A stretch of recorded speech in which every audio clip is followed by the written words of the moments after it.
जय हिंद मेरे प्यारे साथियों। एक बार मैं फिर से आप सभी का स्वागत करता हूं आपके अपने परिवार शाक्या जी जीके क्लासेस में। फ्रेंड्स, आज मैं लेके आया हूं आपके लिए आरपीएफ का संभावित पेपर 14। इस पेपर के अंदर दोस्तों हम कुछ important previous year questions discuss करेंगे जो रेलवे बार बार पूछती है। दोस्तों, इस क्लास के अंदर कुछ एक्सपेक्टेड क्वेश्चंस भी इंक्लूड हैं जो आपके एग्जाम में हूबहू देखने को मिल जाएंगे। तो प्रीवियस ईयर क्वेश्चंस भी हैं दोस्तों, अंत तक बने रहना और आपको पूरा साथ देना दोस्तों। हम पूरा रिवीजन करेंगे, ठीक है? बिल्कुल दोस्तों, बेफिक्र रहिए। टारगेट 50-50 का लेके चलना, तब जाके आपके 40 या 40 प्लस करके आओगे दोस्तों आपके, ठीक है? और बाकी फ्री पीडीएफ के लिए आप लोग टेलीग्राम चैनल को ज्वाइन कर लेना, लिंक वीडियो के डिस्क्रिप्शन बॉक्स में दिया हुआ है। बेफिक्र रहिए, पूरा रिवीजन करेंगे सभी सब्जेक्ट का, ठीक है? क्वेश्चन नंबर 1 आपकी स्क्रीन पर है, 286। बाणगंगा महोत्सव किस राज्य में मनाया जाता है? देखो, सभी स्टूडेंट को कमेंट सेक्शन में आंसर करने हैं। तेलंगाना, कर्नाटक, महाराष्ट्र और गुजरात। साथियों, अपनी तैयारी को एनालाइज कर लो, कॉपी पेन लेकर बैठ जाना और कमेंट करना कि आपने कितने क्वेश्चन सही किए हैं। मेरे सभी वीरों से रिक्वेस्ट है, इस प्रश्न का जवाब बिल्कुल सी ऑप्शन, जितने भी मेरे वीर टिक करे बिल्कुल सही है, ठीक है साथियों? अब आप लोग ध्यान रखना दोस्तों, विठोबा उत्सव बहुत बार पूछा जाता है। विठोबा उत्सव, विठोबा उत्सव, विठोबा। और दूसरा उत्सव आप ध्यान रखेंगे दोस्तों, महाराष्ट्र का ही है दोस्तों। महाराष्ट्र का दूसरा उत्सव आपको ध्यान रखना है, गुड़ी पड़वा। मोस्ट इंपोर्टेंट है दोस्तों, इसको रट लेना, गुड़ी पड़वा। ये रेलवे एग्जाम में बहुत बार पूछा गया, गुड़ी पड़वा उत्सव किस राज्य में मनाया जाता है? तो महाराष्ट्र टिक करना है दोस्तों आपको, ठीक है? और एक और उत्सव ध्यान रखना, पोला उत्सव। तो ये 3 उत्सव आपको ध्यान रखना है। अगला क्वेश्चन मैं आपकी स्क्रीन पर रखने जा रहा हूं, 287। नीलकंठ महादेव मंदिर भारत के किस राज्य में स्थित है? तमिलनाडु, मध्य प्रदेश, उत्तराखंड या राजस्थान? मेरे सभी वीर बताएंगे। और साथ में मुझे कमेंट बॉक्स में यह भी बताना कि ये जो बद्रीनाथ मंदिर है ये कहां पर स्थित है। मैं सभी भाई बहनों से रिक्वेस्ट है, कमेंट जरूर करना, बद्रीनाथ मंदिर भारत के किस राज्य में स्थित है? सभी स्टूडेंट्स कमेंट करना दोस्तों, ये बद्रीनाथ मंदिर किस राज्य में स्थित है? भारत के बद्रीनाथ, बद्रीनाथ मंदिर, बद्रीनाथ मंदिर दोस्तों भारत के किस राज्य में स्थित है? कमेंट बॉक्स में बताएंगे सभी स्टूडेंट्स। एक मंदिर और लिख लो दोस्तों, पूछा जाता है दोस्तों, 64 योगिनी मंदिर। 64 योगिनी मंदिर, मेरे सभी वीर बताएंगे 64 योगिनी मंदिर ये किस राज्य में स्थित है? ये 2 क्वेश्चन मैंने आपके स्क्रीन पर रखे हैं, आप लोगों को कमेंट बॉक्स में बताने हैं। 64 योगिनी मंदिर, 64 योगिनी मंदिर, 64 योगिनी मंदिर, ये आपको कमेंट करने कि यह भारत के किस राज्य में ये मंदिर स्थित है दोस्तों, ठीक है दोस्तों? मेरे सभी भाई बहनों से रिक्वेस्ट है, कमेंट जरूर करना। तो जितने भी मेरे स्टूडेंट्स यहाँ पे नीलकंठ महादेव उत्तराखंड टिक कर रहे हैं, उनका ये जवाब बिल्कुल सही है दोस्तों। उत्तराखंड की राजधानी क्या है, कोई कमेंट करके बताएगा? अगला क्वेश्चन मैं आपके स्क्रीन पर रख रहा हूं, इन 2 क्वेश्चन के जरूर कमेंट बॉक्स में आंसर टिक करना। Question number 288। पाल साम्राज्य के शासक किस धर्म का पालन करते थे? सिख धर्म, जैन धर्म, बौद्ध धर्म, इस्लाम धर्म? मेरे सभी वीर बताएंगे पाल साम्राज्य के संस्थापक कौन है, इसके संस्थापक कौन है? सभी वीरों से रिक्वेस्ट है, कमेंट जरूर करना, पाल वंश के संस्थापक कौन है? सभी स्टूडेंट्स बताएंगे।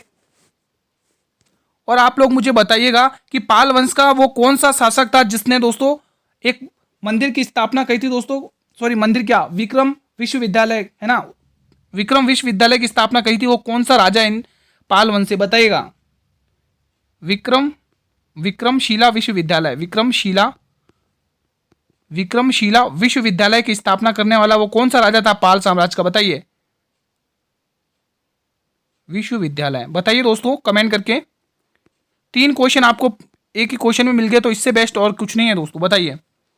देखो, पहले तो हम बात करेंगे पाल साम्राज्य के धर्म, किस धर्म की पालन करते थे दोस्तों? तो ध्यान रखना, बौद्ध धर्म को ये पालन करते थे। जो भी पाल साम्राज्य है दोस्तों, बौद्ध धर्म का पालन करता है, क्योंकि ये कांस्टेबल एग्जाम में पूछा गया क्वेश्चन है। बात करें दोस्तों इनके संस्थापक की, तो गोपाल है भाई, गोपाल इसके संस्थापक हैं। अभी मैंने आपसे जिक्र किया कि पाल वंश का वो कौन सा राजा था जिसने विक्रमशिला विश्वविद्यालय की स्थापना करी है मेरे मित्रों? तो ध्यान रखना, उस राजा का नाम है दोस्तों धर्मपाल। मित्रों ध्यान रखना दोस्तों, धर्मपाल एक अच्छे राजा थे दोस्तों, कुशल राजा थे धर्मपाल, ठीक है? उन्होंने दोस्तों किसकी स्थापना करी है? विक्रमशिला विश्वविद्यालय की। एग्जाम में सीधा पूछा जाएगा आपको कि विक्रमशिला विश्वविद्यालय की स्थापना किसने करी है? तो धर्मपाल टिक करना है। क्वेश्चन 289, और ये क्वेश्चन बहुत ही इंपॉर्टेंट है, करंट अफेयर का क्या, ये कांस्टेबल में पूछा गया क्वेश्चन है। ये क्वेश्चन कांस्टेबल में पूछा गया है, कांस्टेबल में पूछा गया क्वेश्चन है मेरे वीरों, इसको जवाब टिक करो। 42वां संशोधन अधिनियम किस दिन से लागू हुआ? बताइए। 26 जनवरी से, 3 जनवरी से, 1 जनवरी से या 2 जनवरी से? मेरे सभी भाई बहन कमेंट करेंगे 32वां संशोधन अधिनियम किस दिन से लागू हुआ? 42वां संशोधन अधिनियम किस दिन से लागू हुआ? तो जितने भी मेरे वीर यहां पर 3 जनवरी 1977 टिक कर रहे हैं, उनका जवाब बिल्कुल सही है, 3 जनवरी 1977। साथियों ध्यान रखना, 42वां संशोधन अधिनियम, इसी को दोस्तों किस नाम से जाना जाता है? इसी को दोस्तों मिनी कॉन्स्टिट्यूशन कहा जाता है, मिनी कॉन्स्टिट्यूशन कहा जाता है, मिनी कॉन्स्टिट्यूशन कहा जाता है, मिनी कॉन्स्टिट्यूशन कहा जाता है। ठीक है, ध्यान रखना, इसी को दोस्तों मिनी कॉन्स्टिट्यूशन कहा जाता है। इसी के तहत दोस्तों मौलिक कर्तव्यों को जोड़ा गया, दोस्तों मौलिक कर्तव्यों को सरदार स्वर्ण सिंह समिति के तहत पर जोड़ा गया। मोस्ट इंपोर्टेंट क्वेश्चन है, एग्जाम में सीधा पूछा जाएगा कि मौलिक कर्तव्यों को किस समिति के सिफारिश पर जोड़ा गया? तो सरदार स्वर्ण सिंह समिति। और मौलिक कर्तव्य किसके संविधान से लिए गए? आप सभी भाई बहनों से रिक्वेस्ट है, कमेंट जरूर करना दोस्तों। ठीक है, और इसमें दोस्तों प्रस्तावना, इस संविधान संशोधन के तहत प्रस्तावना में 3 नए शब्द जोड़े गए।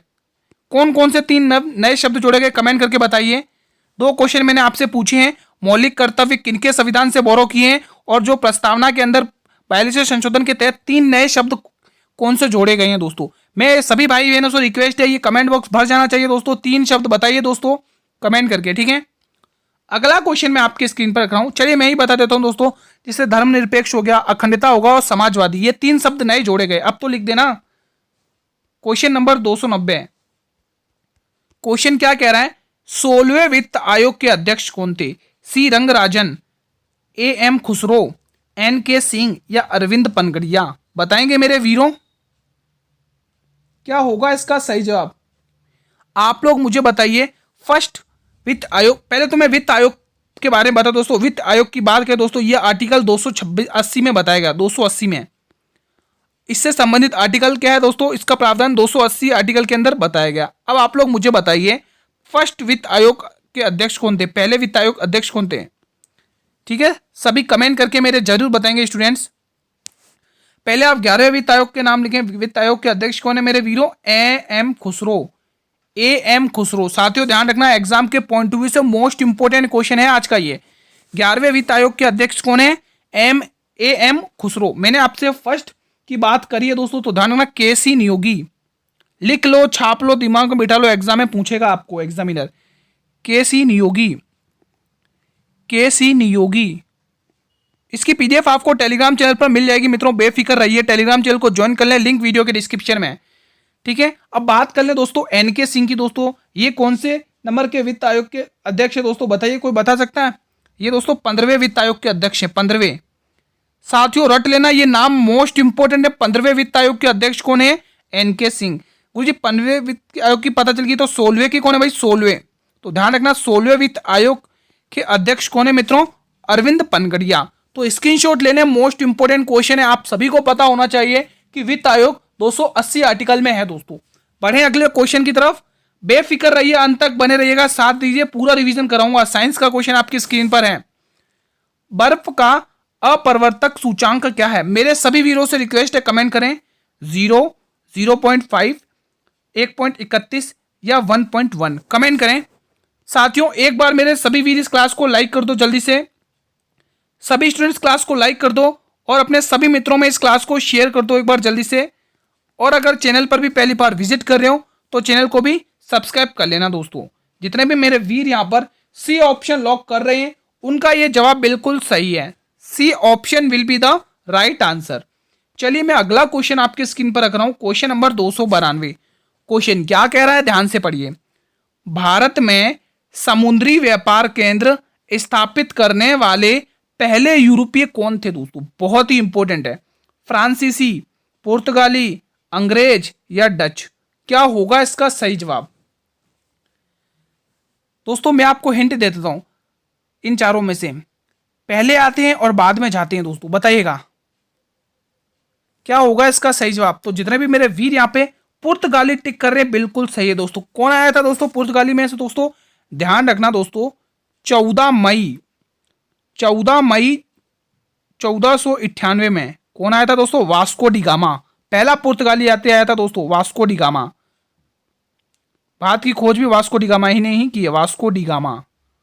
वास्को डी गामा, ये तो पता चल गया आया था, लेकिन कहां पर आया था दोस्तों, ध्यान रखना, केरल के कोझिकोड बंदरगाह में, केरल के कोझिकोड बंदरगाह में, कोझिकोड बंदरगाह केरल का है दोस्तों, कोझिकोड बंदरगाह, कोझिकोड, इसका दोस्तों वहां के शासक जमेरिन ने स्वागत किया था, कोझिकोड बंदरगाह, कोझिकोड बंदरगाह।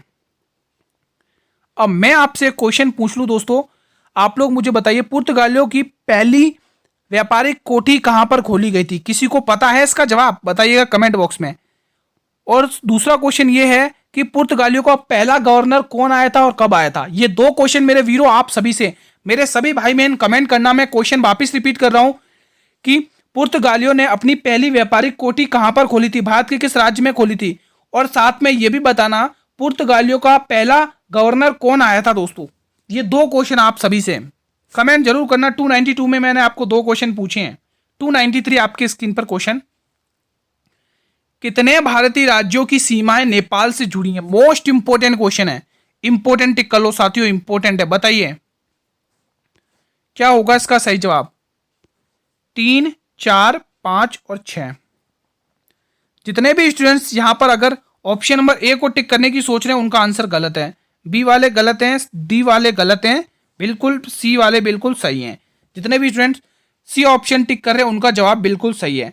नेपाल के साथ दोस्तों भारत के ऐसे 5 राज्य हैं जो अपनी सीमा बनाते हैं। गुरुजी आपने 5 राज्य बता दिया, ये तो बता दिया, लेकिन उन 5 राज्यों के नाम भी बता दो। जी हाँ दोस्तों, मैं उनके नाम भी बताऊंगा, आप लोगों को पता होने चाहिए। तो सबसे पहले आप ध्यान रखें दोस्तों, पहला नाम आएगा यूके। यूके का मतलब होता है दोस्तों उत्तराखंड। साथियों ध्यान रखना, मैं शॉर्ट में लिख रहा हूं, उत्तराखंड। यूपी दूसरे नंबर पे कौन है दोस्तों? यूपी है। एक काम करते, लाइन वाइज लिखा देता हूं दोस्तों आपको, ताकि आपको अच्छे से पता रहेगा। पहले नंबर एक आप यूपी लिखिए, चलिए पहला आप नोट करिएगा यहां से, पहला नंबर पे यूके, पहले आप उत्तराखंड, और दूसरा उत्तर प्रदेश, और तीसरा वेस्ट बंगाल, वेस्ट बंगाल, चौथा यहां लिख दे रहा हूं, चौथा सिक्किम, सिक्किम। एक नाम और बच गया भाई, कौन सा नाम बताइए, किसी को पता है? एक नाम और बचा हुआ है दोस्तों, किसी को पता है क्या? तो ध्यान रखना, उस नाम को मैं थोड़ा अलग से लिखता हूं, नीतीश कुमार की बिहार। नीतीश कुमार यहाँ के कौन है दोस्तों? नीतीश कुमार जी यहाँ के कौन है? मुख्यमंत्री हैं दोस्तों, ध्यान रखना, बिहार। ठीक है दोस्तों, तो यहां पर ये 5 स्टेट आपको ध्यान रखने दो जो दोस्तों नेपाल के साथ सीमा बनाते हैं दोस्तों। अगला क्वेश्चन मैं आपकी स्क्रीन पर रख रहा हूं, क्वेश्चन नंबर 294, 294। क्वेश्चन क्या कह रहा है आपको ध्यान से पढ़ना है। आंध्र प्रदेश की तटीय सीमा किस से जुड़ी हुई है दोस्तों? खंबात की खाड़ी से, बंगाल की खाड़ी से, हिंद महासागर से, या अरब सागर से दोस्तों। और ये क्वेश्चन आपके आया है दोस्तों सब इंस्पेक्टर में। ये क्वेश्चन दोस्तों आपके सब इंस्पेक्टर में पूछा गया क्वेश्चन है। बताइए, ये क्वेश्चन आपके सब इंस्पेक्टर में पूछा गया क्वेश्चन है, सब इंस्पेक्टर में पूछा गया क्वेश्चन है। तो बिल्कुल बंगाल की खाड़ी कितने लोग कर रहे हैं पहले ये बताएं। जितने भी स्टूडेंट्स यहां पर बंगाल की खाड़ी कर रहे हैं उन सभी का ये जवाब बिल्कुल सही है। Option B will be the right answer. अगला क्वेश्चन मैं आपकी स्क्रीन पर लेके आ रहा हूं, क्वेश्चन 295। भारतीय हॉकी टीम ने पेरिस ओलंपिक 2024 में कौन सा पदक जीता है? मोस्ट इंपोर्टेंट है भाई 2024 का पेरिस ओलंपिक, क्योंकि बहुत इंपॉर्टेंट है दोस्तों। पेरिस में इस बार 100 साल बाद मतलब कि ओलंपिक खेला गया दोस्तों। पहला 1900 में मैंने कल भी बताया था, दूसरा 1924 में, और अभी 2024 में। ठीक है, 1924 से 2024 तक आप देख सकते हैं कि 100 साल बाद खेला गया। तो दोस्तों पेरिस ओलंपिक का हर एक क्वेश्चन आपके एग्जाम में इंपॉर्टेंट साबित हो सकता है। रजत, स्वर्ण, कांस्य और इनमें से कोई नहीं। मैं डेली बेसिस पर आपको 2 या 3 क्वेश्चन डेली करंट अफेयर के लेके आऊंगा पेरिस ओलंपिक के, ताकि ये टॉपिक आपका अच्छे से कवर हो जाए मेरे वीरों। तो आपको पूछा दोस्तों हॉकी टीम ने, दोस्तों आप ध्यान रखना, कौन सा पदक जीता? कांस्य पदक जीता है। किस किसने ऑप्शन नंबर सी को टिक किया है दोस्तों? आप मुझे कमेंट करिए भारतीय हॉकी टीम के कप्तान कौन है मेरे वीरों, कप्तान बता दीजिए। साथ में कप्तान का नाम भी पूछा जाता है दोस्तों, तो बिल्कुल आप सभी वीर टिक करेंगे। गुरुजी हरमनप्रीत सिंह, ये हरमनप्रीत कौर नहीं है, हरमनप्रीत सिंह है दोस्तों, हरमनप्रीत सिंह, हरमनप्रीत सिंह। ठीक है दोस्तों, ये इंडियन हॉकी टीम के कैप्टन है दोस्तों। ठीक है, अब दोस्तों बात ये होती है कि आपने ये तो बता दिया कि भारतीय हॉकी टीम ने 2024 के पेरिस ओलंपिक में कांस्य पदक जीता, ये तो बता दिया, लेकिन रजत पदक किस टीम ने कौन से देश ने जीता दोस्तों? तो ध्यान रखना दोस्तों, रजत को जीतने वाला है दोस्तों कौन? चीन या नीदरलैंड? बताइए। नहीं गुरुजी, हम तो टिक करेंगे ऑप्शन नंबर, मतलब कि जर्मनी को टिक करेंगे दोस्तों। जर्मनी इस बार दोस्तों रजत पद लेके गई है दोस्तों, ठीक है। और स्वर्ण पदक कौन लेके गया? मोस्ट इंपोर्टेंट, स्वर्ण पदक कौन जीता दोस्तों? हॉकी खेल से स्वर्ण पदक कौन जीता दोस्तों? कौन सा देश? तो ध्यान रखना नीदरलैंड। मेरे वीरो ध्यान रखना नीदरलैंड। तीनों ही क्वेश्चन मैंने आपको बता दिए, नीदरलैंड, ठीक है। तो तीनों ही क्वेश्चन आपकी स्क्रीन पर है। हॉकी खेल से संबंधित अगर रजत पद की बात करेंगे दोस्तों तो जर्मनी ने जीता है। स्वर्ण पदक की बात करेंगे तो नीदरलैंड ने जीता है। कांस्य पदक की बात करें तो हमारी भारतीय टीम ने जीता है। तो इंपॉर्टेंट क्वेश्चन बनेंगे यहां से। अगला क्वेश्चन आपकी स्क्रीन पर लेके आया हूं 296। बीसलपुर बांध परियोजना किस नदी पर स्थित है? बेफिक्र रहिए, पूरा रिवीजन होगा, मेरी जिम्मेदारी है दोस्तों। आपको पूरी कोशिश करूंगा आपकी तैयारी मजबूत करने के लिए। माही नदी, तापी नदी, झेलम नदी, हुगली नदी, ये क्वेश्चन मैं इसीलिए लेके आया हूं ताकि आपकी मैं यहां से 5 बांध परियोजना कवर करा सकूं। देखो, माही बांध परियोजना पे आप ध्यान रखिए, माही बजाज सागर बांध परियोजना, माही बजाज सागर बांध परियोजना, माही बजाज सागर, ठीक है, माही बजाज सागर बांध परियोजना, ये आपको माही नदी पर देखने को मिलेगी। तापी नदी पर दोस्तों आपको 2 बांध परियोजना मोस्ट इंपोर्टेंट दिमाग में रखनी है दोस्तों। मैं आपको बता रहा हूं दोस्तों, माही नदी आपको गुजरात राजस्थान में है दोस्तों, ठीक है, ध्यान रखना। तापी नदी पे आपको 2 परियोजना ध्यान रखनी है। कौन कौन सी दोस्तों? सबसे पहले आप ध्यान रखोगे दोस्तों, काकरापारा बांध परियोजना, काकरापारा बांध परियोजना, काकरापारा बांध परियोजना बहुत इंपॉर्टेंट एग्जाम में पूछी जाती है, काकरापारा बांध परियोजना, ठीक है दोस्तों। एक तो आप ध्यान रखिएगा काकरापारा बांध, और दूसरी उकाई बांध परियोजना। दूसरी कौन सी है साथियों? उकाई बांध परियोजना, उकाई बांध परियोजना। तो ये 2 आपको कभी नहीं भूलनी। इनकी लोकेशन अगर आपको पूछ ले तो दोस्तों ध्यान रखना, ये गुजरात में इनकी लोकेशन भी आप लिख लेना, गुजरात में है साथियों। ये कहां पर है भाई? गुजरात में। झेलम नदी पर दोस्तों आप ध्यान रखना, उरी बांध परियोजना, एक एक पॉइंट को नोट कर लेना, उरी बांध परियोजना, स्क्रीनशॉट ले लेना, एग्जाम की दृष्टि से इंपॉर्टेंट है। अब ये उरी बांध परियोजना की लोकेशन दोस्तों मैं बता देता हूं, जम्मू और कश्मीर में। अब एक और बचता हमारा टॉपिक क्वेश्चन, हुगली नदी, तो ध्यान रखना फरक्का बांध परियोजना, फरक्का मोस्ट इंपोर्टेंट है, फरक्का बांध परियोजना मयूराक्षी नदी पर है दोस्तों, मतलब हुगली नदी पर ही है फरक्का बांध, ठीक है। अब इसकी लोकेशन भी वेस्ट बंगाल में साथियों, डब्ल्यू भी लिख दो, वेस्ट बंगाल, आप ध्यान रख लेना, ठीक है। तो आप स्क्रीनशॉट ले लो, उसका इंपॉर्टेंट क्वेश्चन बनता है। आपको पूछा दोस्तों बिसलपुर बांध परियोजना, ये कहां पर है दोस्तों? यहां पर तो मैंने नदी का नाम ही नहीं लिखा है, तो आप लोग आंसर क्या करोगे? जिसको अच्छे से पता है वो बनास नदी टिक करेगा। एक ऑप्शन और लिख लो, बनास नदी,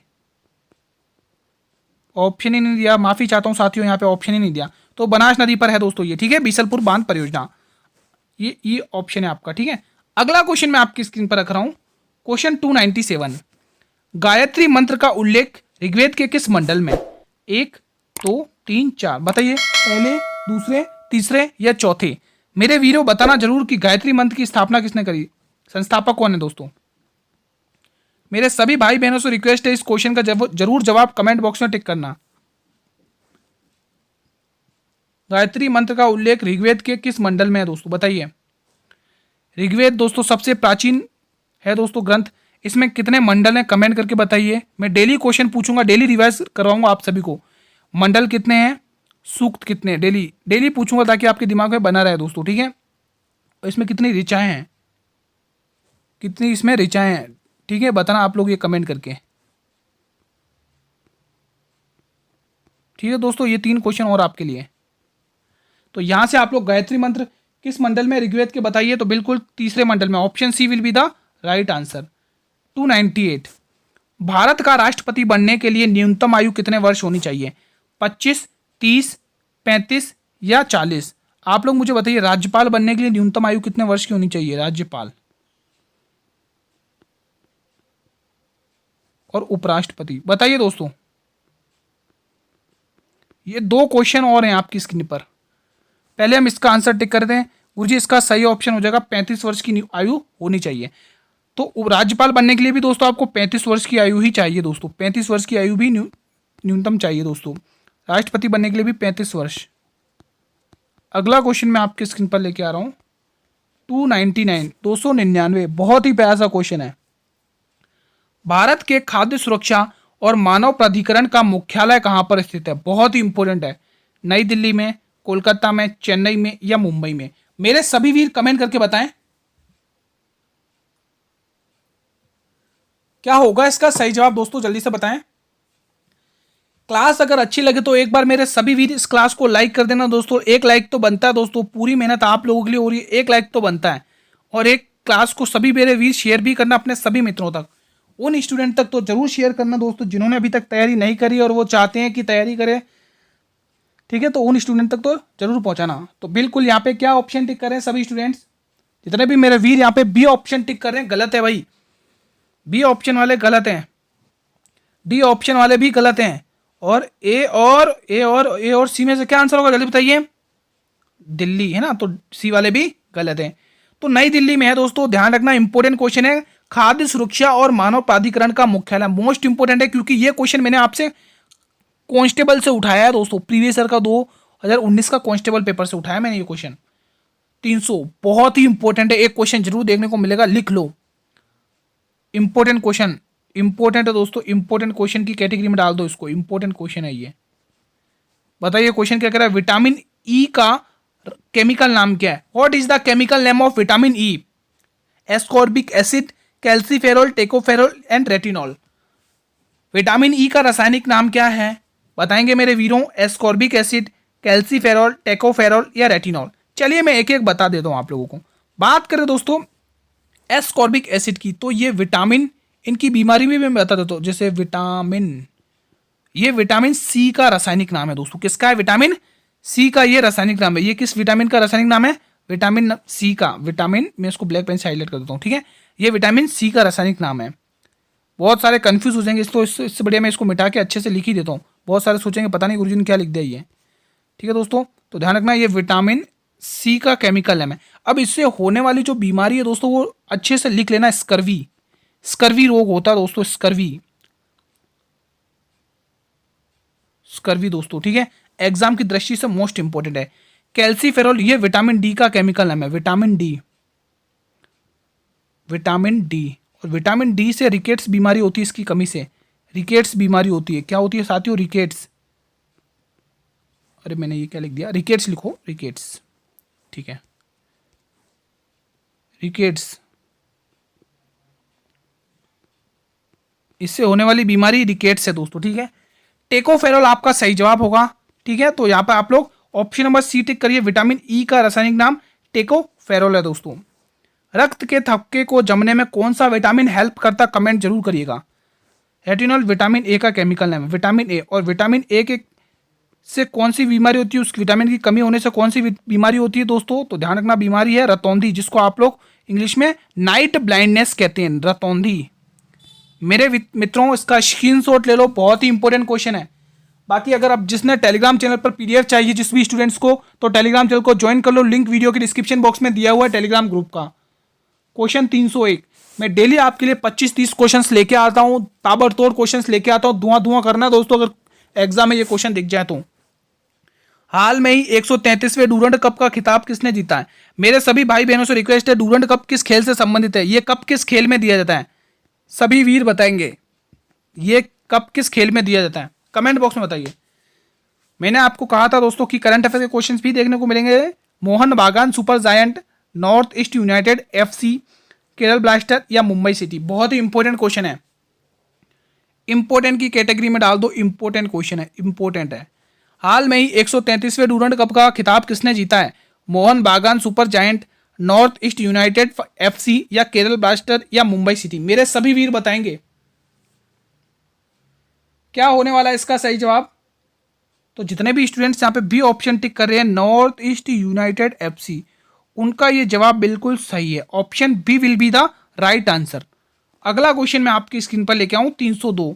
हाल में ही वायुसेना के उप प्रमुख पद पर किसे नियुक्त किया गया? और ये इंपॉर्टेंट क्वेश्चन है दोस्तों, बताएंगे दोस्तों। करंट अफेयर के सभी क्वेश्चन इंपॉर्टेंट हैं।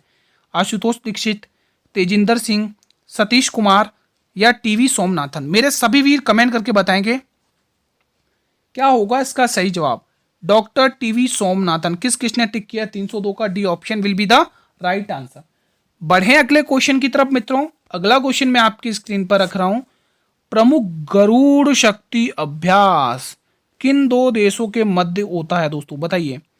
और आज का क्वेश्चन ऑफ द डे, रट लो, घोट कर पी लो, स्क्रीनशॉट ले लो या संभाल के रख लो इस क्वेश्चन को। मोस्ट इंपोर्टेंट है आज का क्वेश्चन।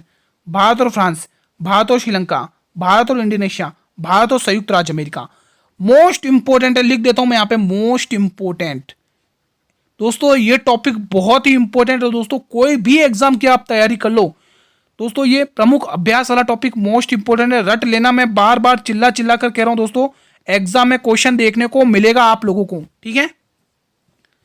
तो पहले हम इसका आंसर टिक करेंगे। आपको पूछा गरुड़ शक्ति अभ्यास ये किन दो देशों के मध्य? भारत और फ्रांस, भारत और श्रीलंका, भारत और इंडोनेशिया, भारत और संयुक्त राज्य अमेरिका। तो दोस्तों ध्यान रखना, एग्जाम की दृष्टि से इंपॉर्टेंट है। तो ये जो अभ्यास है वो भारत और इंडोनेशिया के मध्य स्थित है दोस्तों, मध्य होता है, ठीक है।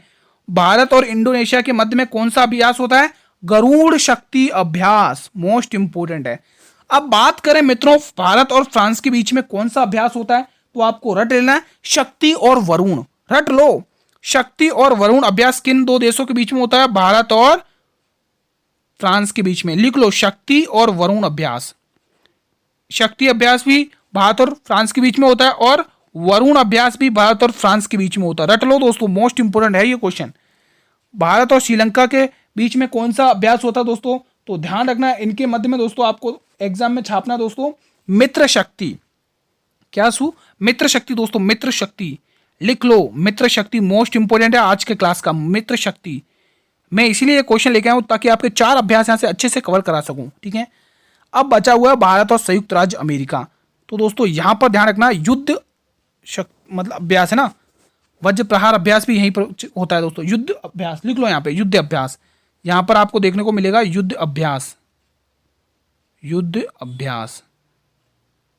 तो ये कुछ इंपॉर्टेंट क्वेश्चन है मित्रों जो आपको अच्छे से दिमाग में बिठाना है। स्क्रीनशॉट ले लो, बाकी आपको पीडीएफ मेरे टेलीग्राम चैनल पर मिल जाएगी, लिंक वीडियो के डिस्क्रिप्शन बॉक्स में दिया हुआ है टेलीग्राम चैनल का, ठीक है दोस्तों। आज का क्वेश्चन ऑफ द डे है, भाई मजा आ गया इस क्वेश्चन को करने में। क्वेश्चन 304 बताएंगे मेरे वीरों। National bank for agriculture and development rural program की स्थापना किसने की है? मतलब क्वेश्चन डायरेक्ट ऐसा पूछेगा, नाबार्ड की फुल फॉर्म क्या है? NABARD, NABARD. What is the full form of NABARD? Tell me fast. दोस्तों बताइए नाबार्ड की फुल फॉर्म क्या? दोस्तों आपके क्वेश्चन के स्क्रीन पर ही लिखी हुई है, इसकी फुल फॉर्म क्या है? National bank for agriculture and rural development program, ये इसकी फुल फॉर्म है। इसकी स्थापना को भी क्वेश्चन ने पूछा है, 1993 में, 1950 में, 1982 में या 1990 में। इसका हेडक्वार्टर भी बता दो भाई, हेडक्वार्टर बता दोगे तो और भी मजा है भाई। इसका हेडक्वार्टर भी बता दो, इसका हेडक्वार्टर कहाँ है बता दो दोस्तों साथ में ही। तो इसका सही ऑप्शन क्या होगा दोस्तों, बताइए, किसी को पता है? तो जितने भी मेरे वीर यहाँ पे 1982 टिक कर रहे हैं, मैं उनकी बात से सहमत हूं। साथियों रट लेना, एग्जाम में पूछा जाता है। आपको पता चल गया कि national bank for agriculture and rural development program यानी कि नाबार्ड की स्थापना 1982 में हुई है और इसका मुख्यालय गुरुजी मुंबई में है। साथियों रट लेना, इसका हेडक्वार्टर मुंबई में है। बढ़े अगले क्वेश्चन की तरफ। चलिए मैं आपके स्क्रीन पर अगला क्वेश्चन रख रहा हूं, 305। रजत रंगिनी पुस्तक के लेखक कौन है? मोस्ट इंपोर्टेंट है। पाणिनि, विशाखादत्त, कल्हण या कालिदास? मेरे सभी वीर बताएंगे। कश्मीर के राजाओं का विलय है दोस्तों, कश्मीर के राजाओं का विलय के बारे में। राजाओं थोड़ा गलत लिखा, आप लोग सही लिख लेना, राजाओं के बारे में, ठीक है। चलिए आपको एक एक करना, मैं आपको स्टार्ट बताना चालू करता हूं। अष्टाध्याय पुस्तक के लेखक कौन है? पाणिनि। अष्टाध्याय, इनकी पुस्तक क्या? अष्टाध्याय, अष्टाध्यायी, अष्टाध्यायी। अष्टाध्यायी पुस्तक किसकी है मेरे वीरों? पाणिनि की है। मुद्राक्षस पुस्तक किसकी है दोस्तों? मुद्राक्षस विशाखादत्त की है। मुद्राक्षस, मुद्राक्षस अच्छे से लिख लो, ठीक है। मुद्राक्षस। मुद्राक्षस पुस्तक के लेखक कौन है साथियों? तो ध्यान रखना विशाखा दत्त हैं दोस्तों। कालिदास, कुमार संभव, अभिज्ञान शकुंतलम, ये इन्हीं की पुस्तकें हैं। मेघदूत, ये इन्हीं की पुस्तक है। कालिदास, जिसको भारत का शेक्सपियर कहा जाता है, लिख लो दोस्तों कुछ इंपोर्टेंट। अभिज्ञान शकुंतलम, अभिज्ञान शकुंतलम, अभिज्ञान शकुंतलम, ठीक है। कुमार संभव वगैरह, मेघदूत, और इनको भारत का शेक्सपियर कहा जाता है, ठीक है। तो बिल्कुल यहाँ पे आप लोग ऑप्शन नंबर सी को लॉक कर रहे हैं, बिल्कुल सही है। कल्हण, कल्हण पुस्तक के लेखक कौन है दोस्तों? कौन है दोस्तों? रजत रंगिणी। अब एक पुस्तक में और बता देता हूं, उसका जवाब आपको कमेंट टिक करना है दोस्तों। पंचतंत्र पुस्तक के लेखक कौन है? मेरे सभी भाई बहनों से रिक्वेस्ट है, कमेंट जरूर करना कि पंचतंत्र पुस्तक के लेखक कौन है। सभी स्टूडेंट से रिक्वेस्ट है। अगला क्वेश्चन आपकी स्क्रीन पर है 306। बीजू पटनायक अंतर्राष्ट्रीय हवाई अड्डा कहां पर स्थित है? इंदौर में, भुवनेश्वर में, अहमदाबाद में या वाराणसी में? तो मैं एक बार इसका फटाफट से जल्दी जल्दी लिख देता हूं, थोड़ी क्लास लंबी पड़ेगी इसलिए थोड़ा फास्ट होऊंगा। देवी अहिल्याबाई अंतर्राष्ट्रीय हवाई अड्डा इंदौर में है। इंदौर, इंदौर कहां पर है दोस्तों? आपको पता होना चाहिए। देवी अहिल्याबाई हवाई अड्डा, ठीक है। आप लोग दिमाग में बिठा लेना दोस्तों, एग्जाम में पूछा जाता है। तो बीजू पटनायक दोस्तों उड़ीसा भुवनेश्वर में है दोस्तों, उड़ीसा भुवनेश्वर में है, ठीक है। तो आपको आंसर सही पता चल गया कि इसका सही जवाब क्या होगा मेरे वीरों, तो टिक कर लेना। इसका सही जवाब ऑप्शन नंबर बी है। अहमदाबाद में दोस्तों ध्यान रखेंगे दोस्तों, वल्लभ भाई पटेल अंतर्राष्ट्रीय हवाई अड्डा, वल्लभ भाई पटेल है दोस्तों अंतर्राष्ट्रीय हवाई अड्डा, वल्लभ भाई पटेल हवाई अड्डा, वल्लभ भाई पटेल हवाई अड्डा, ठीक है। वाराणसी में आपको ध्यान रखना दोस्तों, लाल बहादुर शास्त्री अंतर्राष्ट्रीय हवाई अड्डा, लाल बहादुर, रट लो इनको, बहादुर हवाई अड्डा, लाल बहादुर हवाई अड्डा, ठीक है। तो ये कुछ इंपॉर्टेंट एयरपोर्ट्स हैं जो आपको ध्यान रखना है दोस्तों, एग्जाम में पूछे जाते हैं। अगला क्वेश्चन मैं आपकी स्क्रीन पर लेके आ रहा हूँ। क्लास थोड़ी लंबी पड़ेगी इसलिए थोड़ा फास्ट चलूंगा। मध्य रेलवे जोन का मुख्यालय कहाँ पर स्थित है? कोलकाता, मुंबई, नई दिल्ली या चेन्नई? मेरे सभी वीर बताएंगे दोस्तों क्या होगा इसका सही जवाब। तो चलो दोस्तों एक बार इसका आंसर टिक कर लेते हैं। गुरुजी मुंबई में इसका हेडक्वार्टर स्थित है। ये दोस्तों इसका दोस्तों ध्यान रखेंगे पूर्व रेलवे जोन का मुख्यालय है दोस्तों, ये पूर्व रेलवे जोन का, ये पूर्व रेलवे जोन का मुख्यालय है, ये पूर्व रेलवे जोन का मुख्यालय है। नई दिल्ली की बात करें दोस्तों तो नई दिल्ली आप ध्यान रखेंगे दोस्तों, ये उत्तर मध्य रेलवे जोन, उत्तर रेलवे जोन का मुख्यालय है, उत्तर, ये आपके उत्तर रेलवे का मुख्यालय है। अब बचा हुआ है चेन्नई, तो ये कौन सा बचा? देखो पूर्व देख लिया, उत्तर देख लिया, मध्य देख लिया, अब बचा दक्षिण। दक्षिण का है दोस्तों, ये दक्षिण रेलवे का मुख्यालय है। तो ये कुछ इंपोर्टेंट्स हैं, ठीक है। तो B option will be the right answer. अगला 308। हाल में ही भारत की सबसे बड़ी तेंदुआ सफारी प्रारंभ कहाँ हुई है? तडोबा अंधेरी महाराष्ट्र का है। पुणे वन्यजीव अभ्यारण्य बताइए कहाँ का? मध्य प्रदेश का। बन्नेर घाटा बायोलॉजिकल पार्क कर्नाटक का है। चिन्नार वन्यजीव अभ्यारण्य कमेंट करके बताइए। इसका सही जवाब दोस्तों Banner biological park, option C will be the right answer. अगला क्वेश्चन आपकी स्क्रीन पर है, जैव विविधता अधिनियम कब पारित हुआ था? 2000 में, 2004 में, 2002 में या 2005 में? मेरे सभी वीर बताएंगे। तो 2002 में दोस्तों, option C will be the right answer. ये क्लास का मेरे वीरों अंतिम प्रश्न है। कलकत्ता में उच्चतम न्यायालय की स्थापना किस एक्ट के तहत की गई थी? मोस्ट इंपोर्टेंट है। Charter act, Pitt's India act, regulating act या भारत शासन अधिनियम 1935? बताइए दोस्तों। तो जितने भी मेरे वीर रेगुलेटिंग एक्ट टिक कर रहे हैं दोस्तों 1774 वाला। और दोस्तों ये जो पिट्स इंडिया एक्ट है दोस्तों, ये कब आया था किसी को पता है? तो ये आया था दोस्तों, इसको मैं ब्लू पेन से लिख देता हूँ, ये आया था 1784 में दोस्तों। दोस्तों रेगुलेटिंग एक्ट 1774 के तहत दोस्तों कलकत्ता में उच्च न्यायालय की स्थापना हुई थी दोस्तों। रेगुलेटिंग एक्ट के तहत ही दोस्तों बंगाल का गवर्नर दोस्तों, बंगाल का गवर्नर मतलब तय किया गया था दोस्तों रेगुलेटिंग एक्ट के तहत ही, ठीक है साथियों। तो मित्रों आज की क्लास को दोस्तों हम यहीं पर वाइंड अप करते हैं। क्लास कैसी लगी आपको कमेंट करके जरूर बताएं दोस्तों। अगर ये क्लास लगता है इंपॉर्टेंट है तो एक बार मेरे सभी वीडियो एक लाइक तो बनता है दोस्तों। एक बार इस क्लास को लाइक कर दें, अपने सभी मित्रों के साथ क्लास को लाइक कर दें और अपने सभी मित्रों में इस क्लास को शेयर कर दें। आप भी पढ़िए और उन्हें भी शेयर करिए। मेरा हर एक स्टूडेंट क्लास को शेयर करेगा, उन स्टूडेंट तक तो जरूर पहुंचाना जिन स्टूडेंट ने अभी तक तैयारी नहीं करी और वो चाहते कम समय में उनकी अच्छी तैयारी हो जाए। तो ये क्लास उन्हीं स्टूडेंट्स के लिए है दोस्तों, आप भी पढ़िए और उन्हें भी शेयर करिए। ठीक है साथियों, आज आपका टेस्ट कैसा रहा दोस्तों, आपने कितने क्वेश्चन सही किए कमेंट करिए। आज की आपकी तैयारी कैसी रही दोस्तों, कमेंट करिए कि 30 में से आपने कितने क्वेश्चन सही किए। कमेंट करेंगे 30 में से आपने कितने क्वेश्चन सही किए, मतलब 25 क्वेश्चन पूछे गए हैं, इसमें से आपने कितने क्वेश्चन सही किए। यहाँ पर 25 करिए, फिर बोलेंगे कि गुरुजी 30 क्वेश्चन तो है ही नहीं, आप गलत बोल रहे हो।